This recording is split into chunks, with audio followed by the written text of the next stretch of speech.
Hey there, this is Scott Welsh. It's Wednesday, May 18th, 2016, and this, of course, is the weekly blog post. This past weekend, my friend Rob Booker put on his annual trading conference, and sometimes it's more than annual. Sometimes you get two in a year. But at least you get one of Rob Booker's famous conferences, and it was a really, really, really good time. Rob puts this on for free. It was free to attend, which is pretty amazing, actually. He brought in a ton of speakers, one of which was me, and I'm honored and flattered and always excited to do that. And there was just a ton of information, a ton of feedback, a ton of cool things that went on. But it's important when you go to something like this to get your thoughts down on paper, or in this case, down on video. It's easy to forget. You get so much information at these things. It's easy to forget important things, and you don't want to let those get out of your head. So I'm going to talk a little bit about what I like about the conference and what I like about live conferences in general. And then I want to get down what I've learned, and maybe that'll help you remember what you've learned. Or if you weren't in attendance, maybe you can steal some of the nuggets that I was there participating in. So let's get to it. First of all, what I love live events. I just love doing them. I love the interaction. I love the chemistry.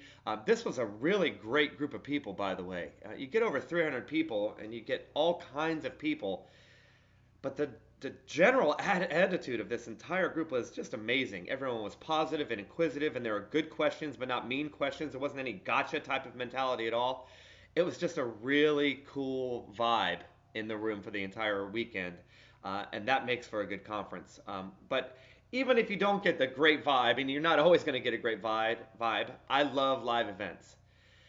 Because number one, I like doing it, I like presenting at it, but live events are really what gave me a start in Forex. I learned my stock trading just in books like anyone else, but my first really progress of any sort in Forex was a Rob Booker live trading conference in 2009. That's really what got me started, and really my Forex journey has not turned back since. People say, well, are seminars or are webinars worth it?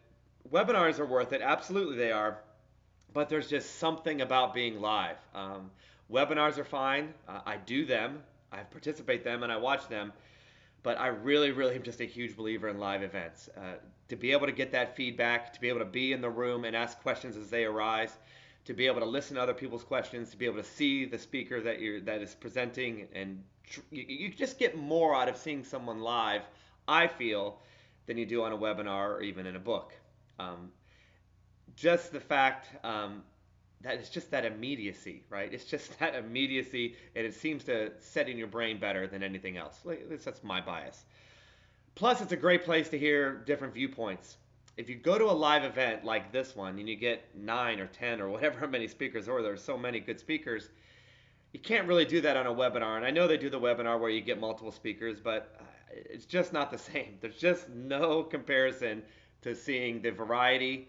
And also, you can spend more time when you're live. In a webinar, you're wrapping up in a half hour, maybe 40 minutes.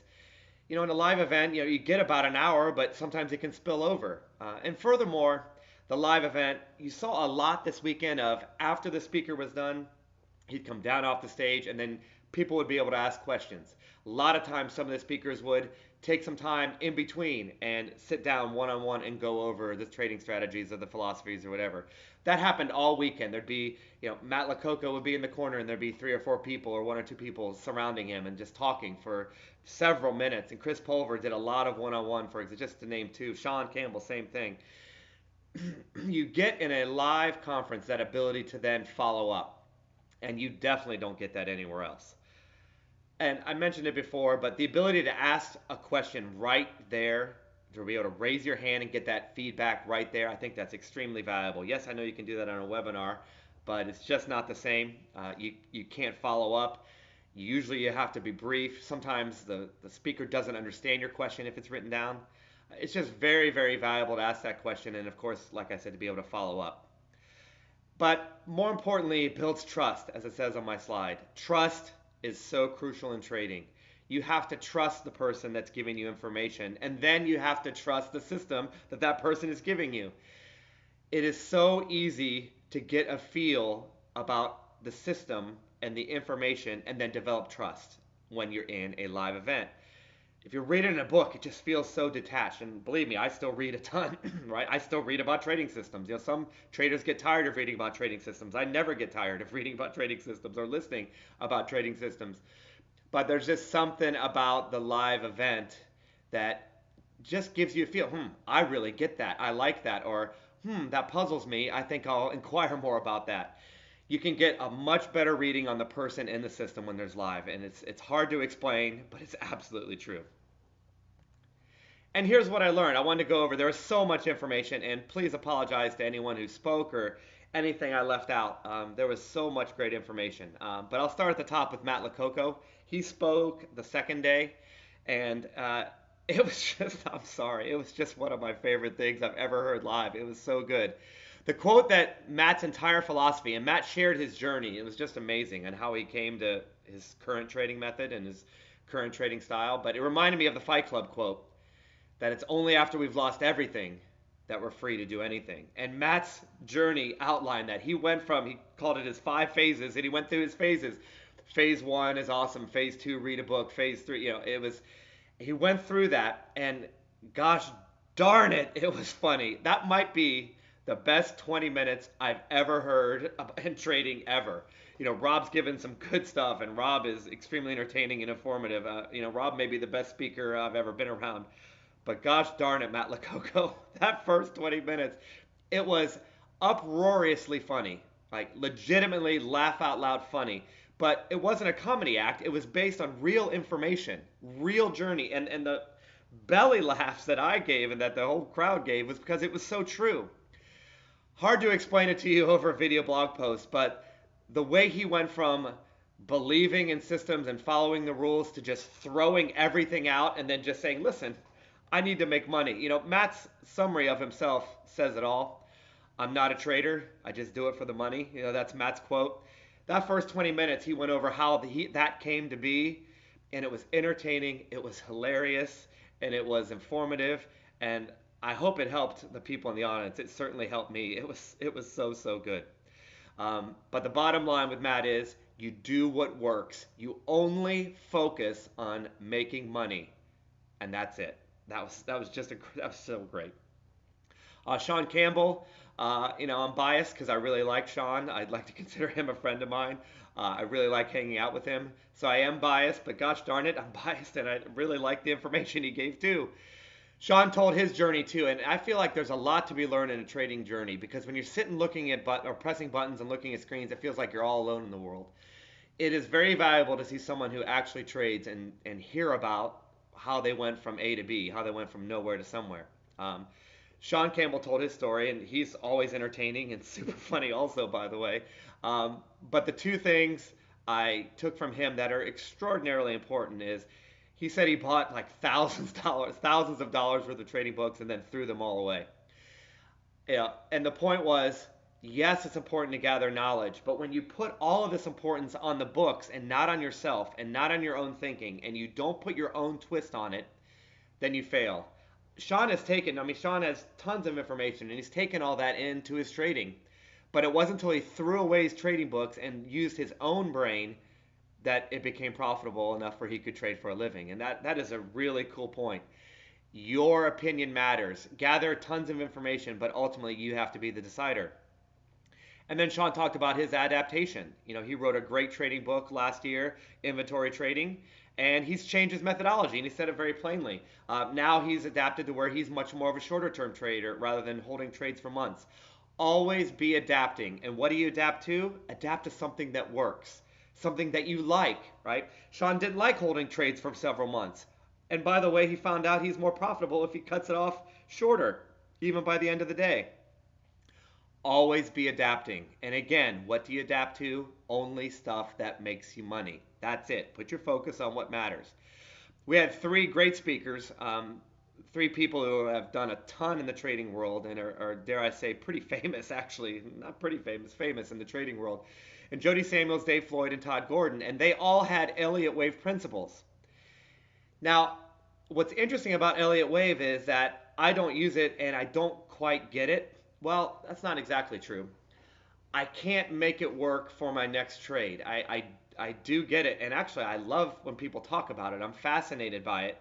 I just can't use it. But to me, to use a tennis analogy, it's like that pro who's 30 or 40 in the world and they have really, really strange strokes. There was a guy a few years back named Fabrice Santoro, and he beat Sampras in his prime, and he made fourth round of major. I mean, he was top 20 in the world ish, and he had two hands off both sides, and he drop shot it a lot, and he had weird strokes, and he hardly ever hit topspin on his forehand. I mean, it was absolutely different and off the beaten path, but it worked for him. Now, I'm not saying Elliott Wave's necessarily off the beaten path. There are a lot of people that use it, but there is some subjectivity to it. And for some people, they think, well, I can't adapt to it. That's a little weird. That's a little strange. But it doesn't matter if it's strange to you, and it doesn't matter if it's strange, period. Does it work? You remember our lessons from Matt and Sean?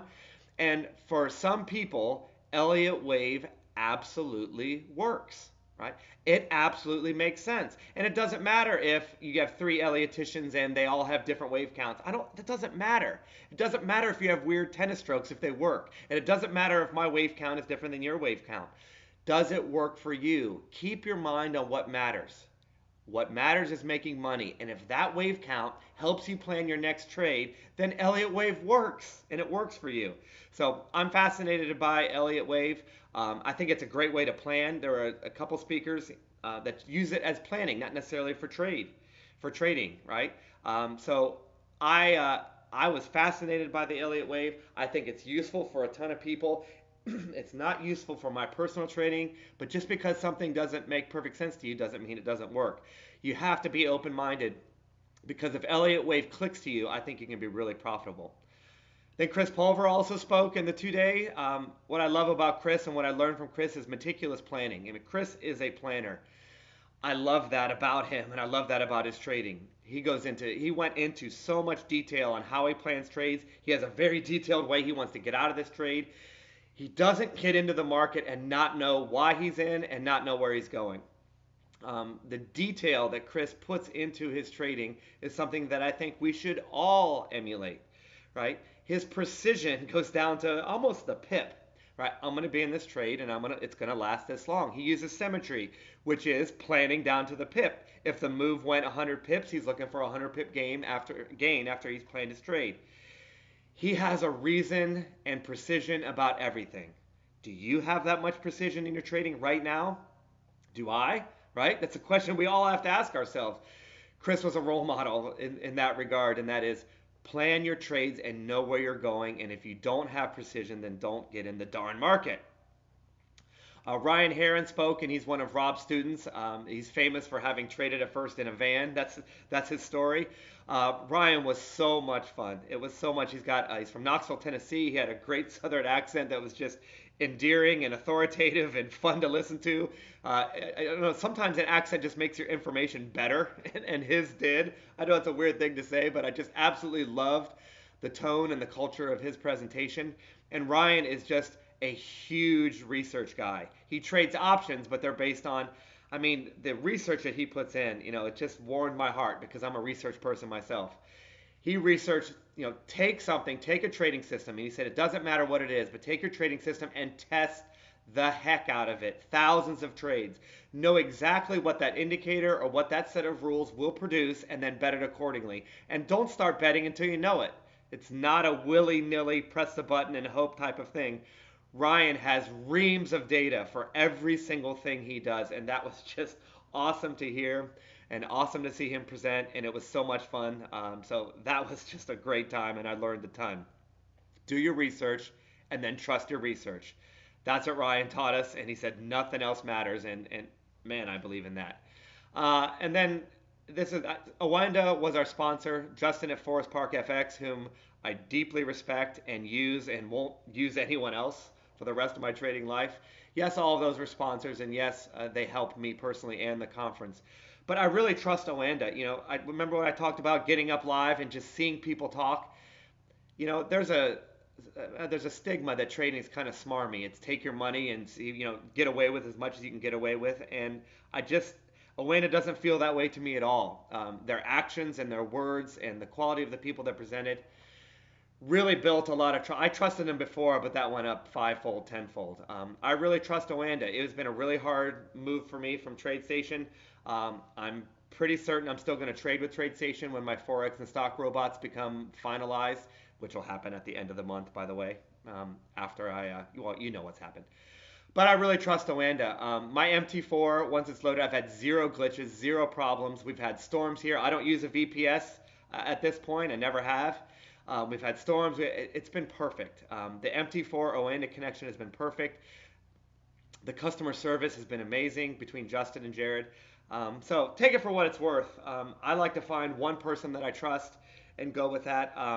Oanda did a great presentation, and I really trust him. And I just wanted to say that. I don't get paid to say that, by the way. All right. That's what I learned in Houston.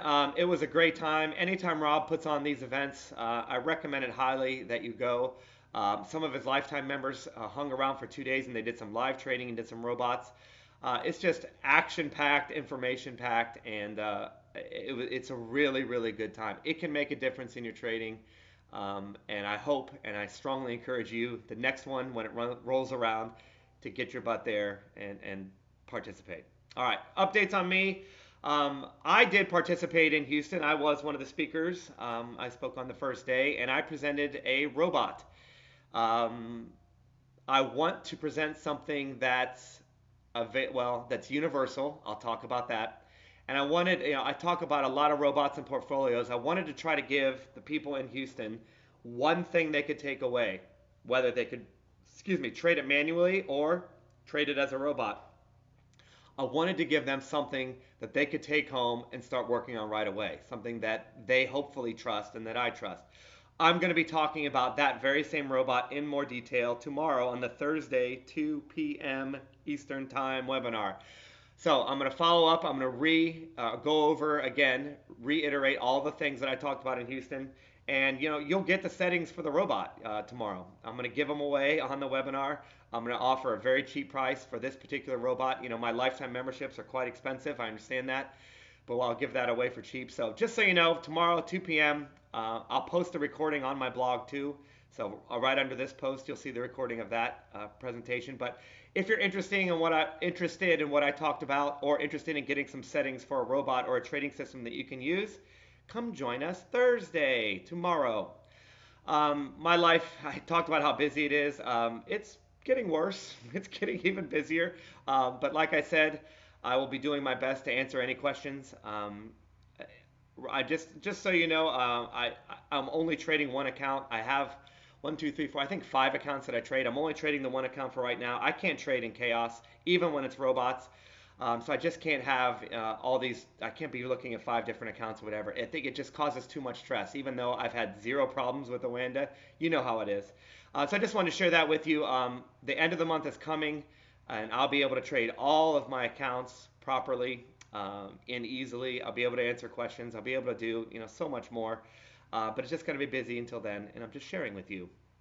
Along those lines, I'll probably in the next week and a half or 2 weeks, probably only be able to check email once, maybe twice a day. So I'll still have the goal of getting back to you in 24 hours. I just want to let you know what's going on. I'm not making whiny, stupid excuses. I hate people say, I'm so busy. I hate that.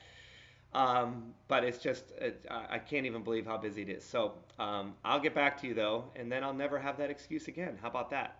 Check email, Twitter, blog posts to get the latest updates. And hopefully you can join me tomorrow, 2 p.m. Eastern, or at least catch the recording on my blog. It was a great time in Houston. I learned a lot. Can't wait for the next one, and I can't wait to talk to you again soon. Bye for now.